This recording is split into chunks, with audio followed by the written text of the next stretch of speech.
Hello, Xavier here, and welcome back to yet another video. It has been 4 months since I've uploaded a video. If you're curious to why that is, I've already mentioned why over on my FAKEMON Instagram channel. First and foremost, I'm happy to finally announce the official theoretical name of the region's quote-unquote game, and that name is Pokemon Starlight. This was always a placeholder name, but it really stuck with me, and at the end of the day, it also fits in with the theme of the constellations. I'd also like to announce that the story for the region is also currently in the process of being made, starting with the story behind the legendary Pokemons. But more about that later on in the video.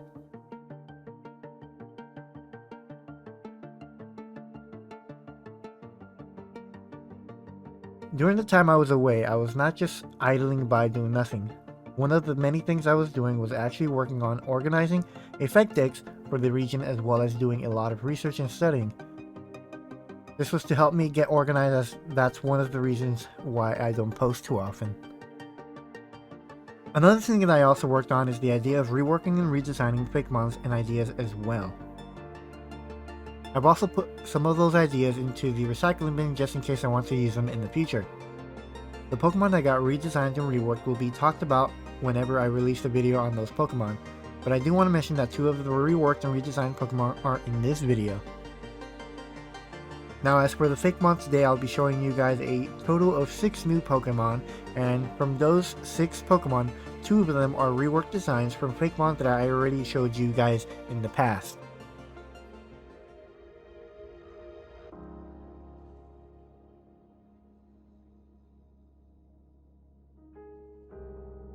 The first Pokemon I'll be showing you today I had a lot of fun making, and I love the idea of not just making Pokemon based on myths, but also some of the aspects and culture of Greece that some of us may or may not know today.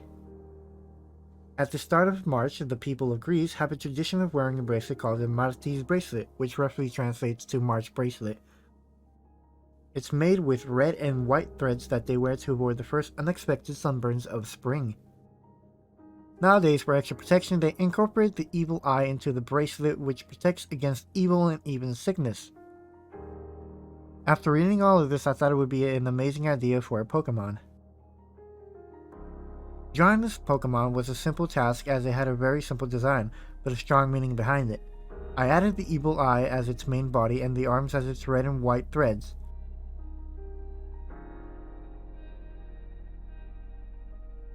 Now, the first design I felt was missing something, so I took the liberty to try to change the pose and add a little extra things without adding too much to overcomplicate the Pokemon. At the end of the day, it came out looking even better than I imagined.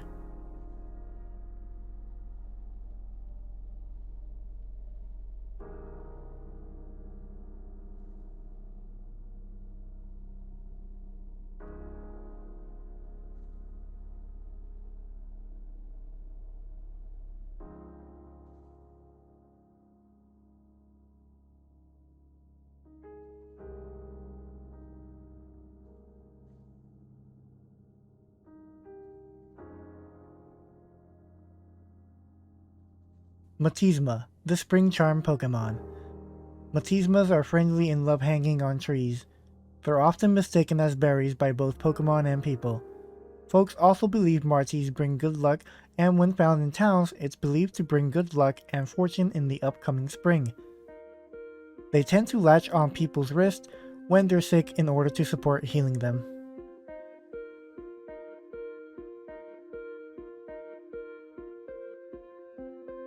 For the next Pokemon, I had the idea of making a mushroom Pokemon that also had the properties of ghouls to some extent. And if you guys don't know what ghouls are, they're demon-like beings that like to feed on corpses and also rob graves. This Pokemon came after an idea I had for the next Pokemon that I will be showing you today, but I needed to show you guys this Pokemon and explain this Pokemon before showing you guys the next one, so you guys can understand the concept a bit more. So originally, I didn't have a clear mindset on what type of mushroom it would be based on, so I just started drawing. I know I wanted it to look a bit ghostly in some way or form, but I wasn't sure how at the start. It was once I was done that more ideas started coming to mind, and then I started to redesign the first design as well. I wanted it to look more mushroom-like and have a cluster of souls somewhere on its body. After 2 rough sketches from different mushrooms, I found a really nice looking mushroom for the final design, known as the chanterelle. It was a unique shape that I wanted to draw, and so I started on the sketch and went from there. As the drawing came along, I decided to put the cluster of cells at the bottom of the FAKEMON where it keeps them at bay.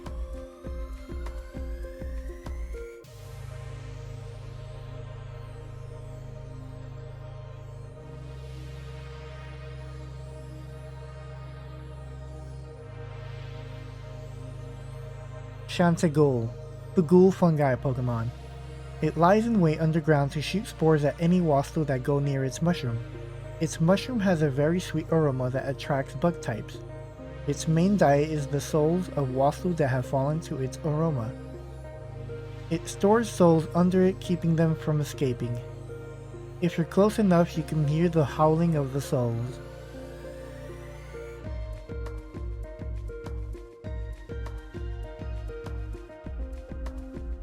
The next FAKEMON is the first of many redesigns I have in mind. I would like to mention that the original concept for the second evolutionary split of Waslu will now be replaced with this new idea and these 2 new Pokemon.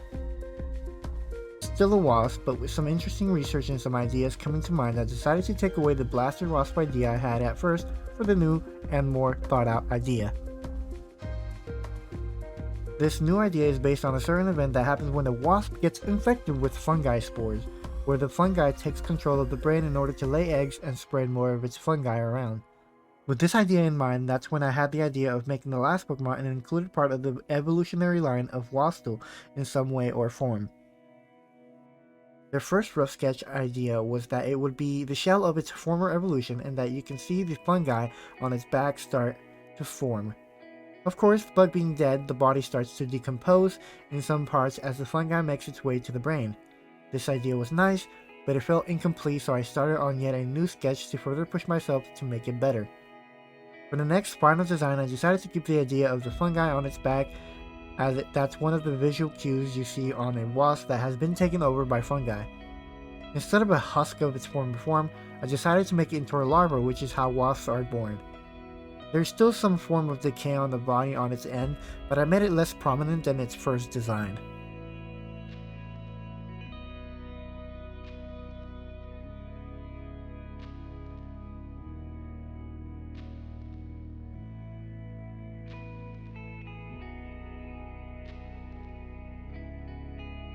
Larktroll, the larva vessel Pokemon. It's controlled by a fungi that it must abide by its commands.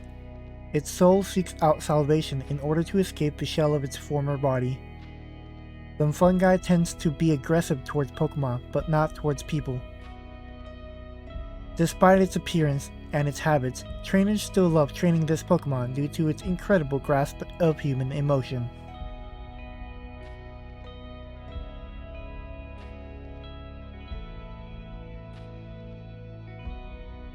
For the final evolution of the first design, I just carried the idea of the husk being there, but like the last evolution, I felt like I could do better.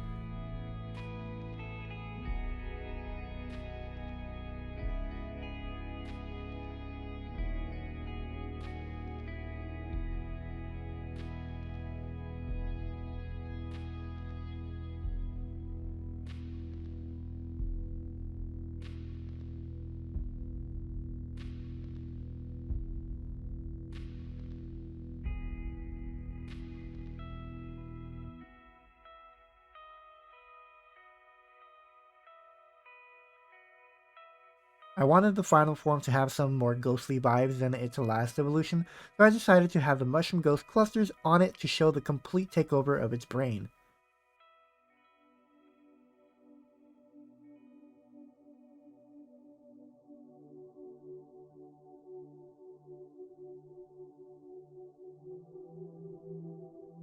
The souls now being an extension of itself as well as the fungi on its back made the design that much better.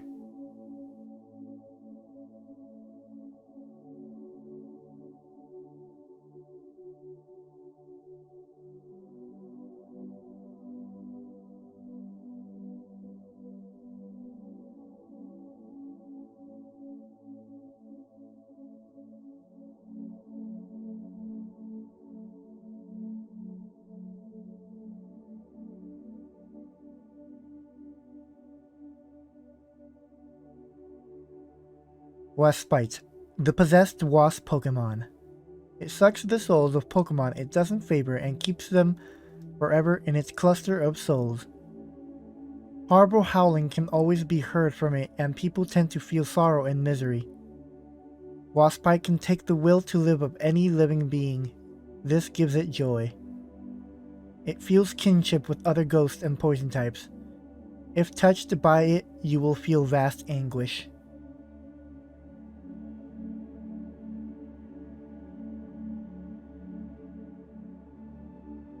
I'm not a big fan of the sea as I have thalassophobia, but I have always been a fan of sharks. So, I did some research on what kind of sharks are found near the waters of Greece, and I found the treasure shark. This shark intrigued me to the extent of me wanting to make a FAKEMON based on it. I of course didn't just want to make a plain shark, so I thought of giving it some sonar glasses, and that's when ideas started to bubble in my head. For the next two Pokemon, including this one, I lost the drawing videos for the first designs while I transferred data from my old PC to the new one, so unfortunately I was only able to show you the final designs for both of the next Fakemons. The sonar glasses were a staple on its design, as well as the long tail of a treasure shark, and I of course wanted the shark to come out cute and seem small as it's just a first stage.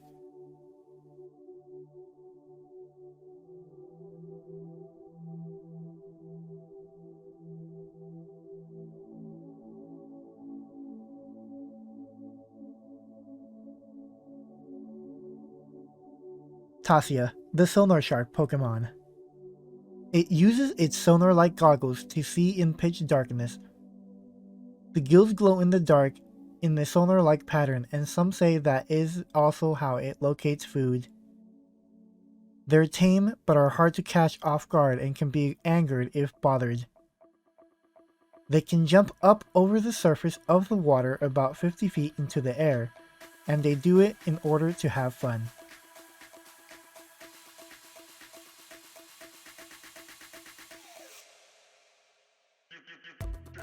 For its final evolution, I wanted to add a little extra idea instead of just sonar goggles, so a submarine was the next big idea. Submarines also having sonars, the idea was solid and I made a ton of changes on the original designs, so it kinda sucks that I didn't have the footage for it. The idea for the submarine started with there being a different Fakemon that would need to be in the party similar to the Fungi Pokemon earlier in the video. This Pokemon was originally going to be a torpedo, but I scrapped the idea since I felt like it overcomplicated things. This final evolution, I wanted it to look bulkier and have some more submarine qualities to its design visually. Keeping the treasure shark idea as a base, I added some submarine things here and there with hours of learning where submarine parts are and how they function.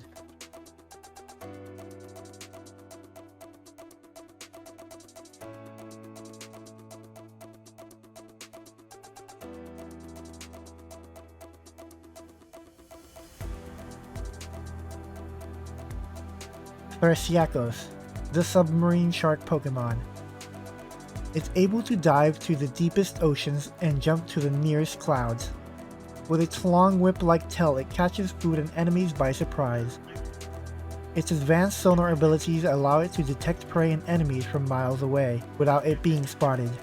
It uses a sonar-like sound wave to call on small fish Pokemon to act as torpedo.